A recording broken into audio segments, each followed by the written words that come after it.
patient comes in, look at this x-ray. We're gonna do an implant here because there's no, there's only this much bone on this tooth. That tooth's ready to fall out, okay? So that's the why. So we pull this tooth out and I mix some desiccated bone. It's just freeze-dried bone. The moisture's been removed from the bone and it's powdered. And we can get different sizes of bone particles. I use a 0.5 to 1.0, and I like a mixed cortical. I like some cortical bone in there too. So we have alveolar and cortical bone. One's real soft and powdery. Cortical bone's kind of spiky and hard. I like a mixed one. So when you're ordering bone for me, right now there's bone issues. We don't always get the type of bone I wish to have, but what I like to have is, I think it's actually a 0.25 to a 1.0 mixed with cortical bone, so that it makes a nice mix. When I push it into the socket, it really fills that socket, okay?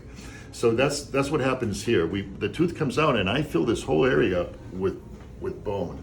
The bone comes maybe in a 0.5 to a 1.0 container.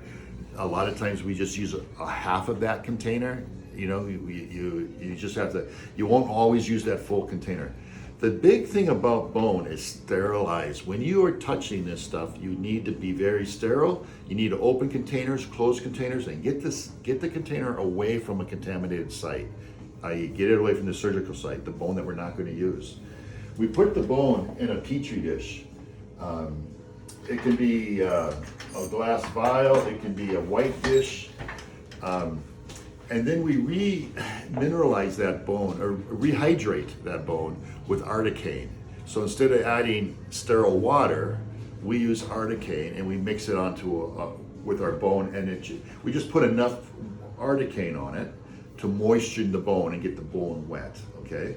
You can take, if you use too much articaine, you just take the end of a cotton roll and put it into the damping dish, and it'll just suck out the extra moisture. It's not a big deal if you overdo it. It's a big deal if you underdo it.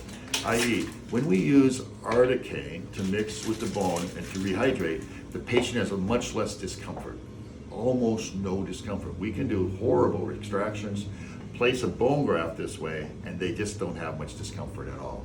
So it's a huge advantage to do a bone graft in that it's a lot less discomfort from the surgery. However, only dental people do it for that reason. You know, like I would do it for that reason, but the other advantage is that you grow bone back where the tooth was, and if you don't put human bone back in there, or some type of bone back in that hole, the patient will just keep losing the alveolar bone. They'll just keep losing that section of bone.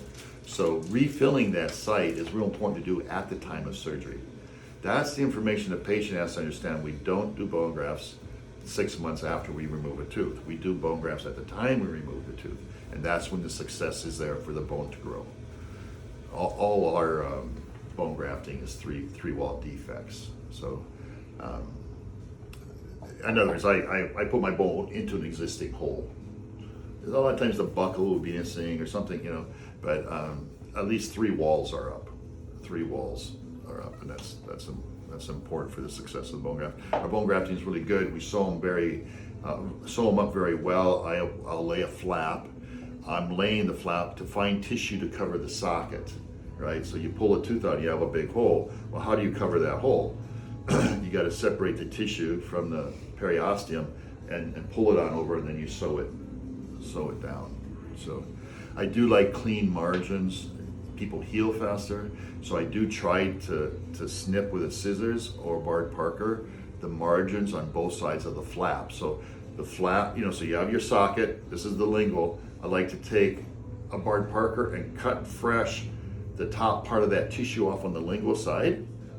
And then the flap, I like to give a fresh cut on the top of that flap. And then I take this fresh cut and I put it on that fresh cut and cover the socket.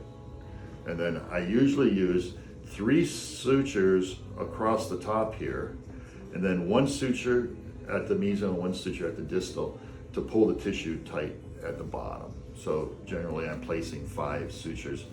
The bone graft takes us a couple minutes. The suturing takes 15 minutes. Suturing takes a while. When I do suture, I don't suture by myself. The dental assistant helps me suture. I'll pass the suture through the tissue, either the first pass or if I can get into the second one.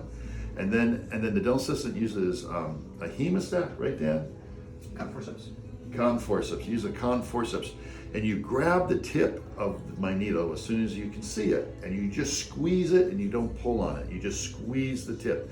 These are cutting needles. Which does that mean? That means that the entire needle is sharp. If you pull on that needle, it's sharp as a razor. If you lift it up on that needle and it was through the tissue, it'll just cut the tissue through. So you don't pull on this. You just grasp really, really firmly the needle tip with your con forceps, and you just be patient. You just wait. While you're doing that, I'm going to release my hemostat. That takes force and pressure. I'm over here going like this, and your needles are like moving, right? And you're just holding onto it. Once my forceps is released, then the needle's a curve, so you just kind of slow, curve up, make this kind of movement and pull that needle back through the tissue, and just hand it to me, and I'll pick it up with my forceps, and then I'll redo it again. And that's what we do. I usually use interrupted sutures, which means I'll tie a knot on each suture.